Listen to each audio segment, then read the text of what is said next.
সবসময় একই রকম চিকেন পকোড়া খেতে ভালো না লাগলে একবার এইভাবে বানিয়ে দেখো, ভীষণ ভালো লাগবে।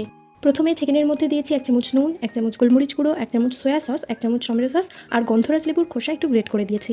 খোসার শুধু সবুজ অংশটাই কিন্তু দিতে হবে, নাহলে কিন্তু তেতো হয়ে যাবে। আর দিয়েছি লেবুর রস 1 চামচ আর ডিমের সাদা অংশ।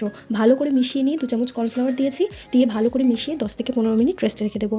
আর হ্যাঁ, আমি কিন্তু আদা রসুন বাটা দিয়েছিলাম 1 চামচ শেষে, আমার ওটা ভিডিওতে দেখানো হয়নি। তো সব কিছু ভালো করে মিশিয়ে 10 থেকে 15 মিনিট রেস্টে রেখে দেবো। এবার কড়াইতে সাদা তেল গরম করে একে একে সবগুলো চিকেন লাল লাল করে ভেজে নেব। তোমরা চাইলে এইভাবে চিকেন পকোড়া বানিয়েও খেতে পারো, বা আমার মতো এইভাবে প্যান ফ্রাই করতে পারো, ভীষণ ভালো লাগবে। ওই কড়াইতেই 2-3 কোয়া রসুন কুচি ভালো করে ভেজে নিয়ে হাফ পেঁয়াজ একসাথে ভালো করে ভেজে নিতে হবে।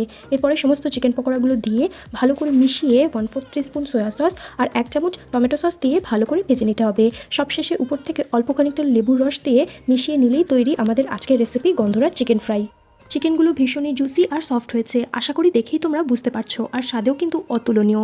কেমন লাগলো আমার আজকের রেসিপি অবশ্যই কমেন্টে জানিও। এরকম নিত্য নতুন স্বাদের রেসিপি দেখার জন্য আমার চ্যানেলটা সাবস্ক্রাইব করতে কিন্তু একদম ভুলো না। ততক্ষণের জন্য সবাই খুব ভালো থেকো আর সবাইকে ভালো রেখো। দেখা হবে পরের কোনো ভিডিওতে।